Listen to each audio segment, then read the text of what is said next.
Friends, we continue with our research on consciousness, and we all know that nature is nothing but a creative force.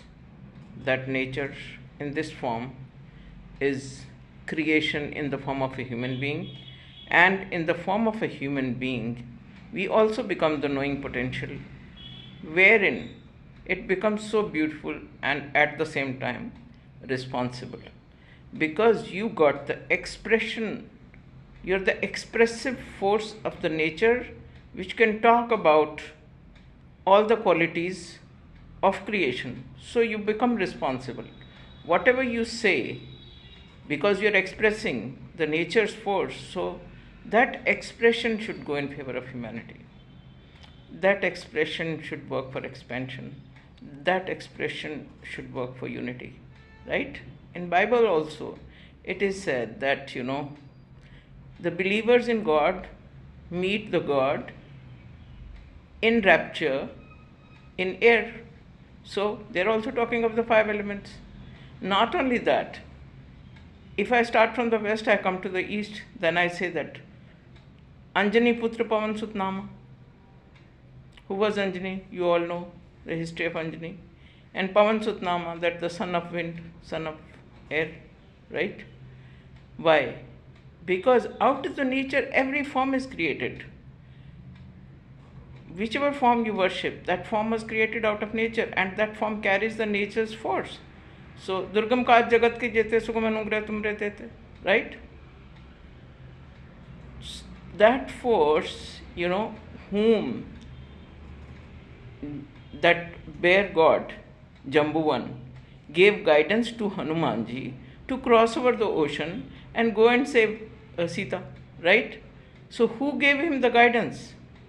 And who he was the son of? We worship them also, because when we track back the history, we get to know the facts, and then our head bows down in reverence to all those people who have given guidance to all those to whom we think as idols of, courage and devotion and dedication, right? And not only that, if you then think of that, how Hanumanji came into existence with the blessings of meditations on Shiva and with the blessings on air. That is how Hanumanji was born. So every mother who's giving birth to a child, I bow down to those mothers, and I also bow down to the fathers, because after all, they are creating. And when you create something like that, you put a seed in the earth, it comes up, it sprouts, and it becomes a tree. But the seed does not know about its potential, and seeds cannot say that I can be grown into a tree. But it happens so. And we, as an expressive force of the nature, we see the growth, and then we say that, okay, well, this seed had potential and now it has become a tree, right? And then when that tree starts bearing fruits and the tree is laden with fruits, then the fruit, they fall by themselves. Even if you don't cut the fruits from the tree, they fall by themselves, because once it has reached its full form, it will not be able to remain hung in the tree. It will come down, drop down, right? So Newton's theory that apple fell, and why did it fall on the earth? It fell on the earth because of the gravitational force. So the earth comes into picture. We are all creative forces of those five elements. Let's recognize and have reverence for our knowing potential, and we bow down to that knowing potential out of which everything is created. So I start from the east and I go to the west. I go to the west, I come back to the east.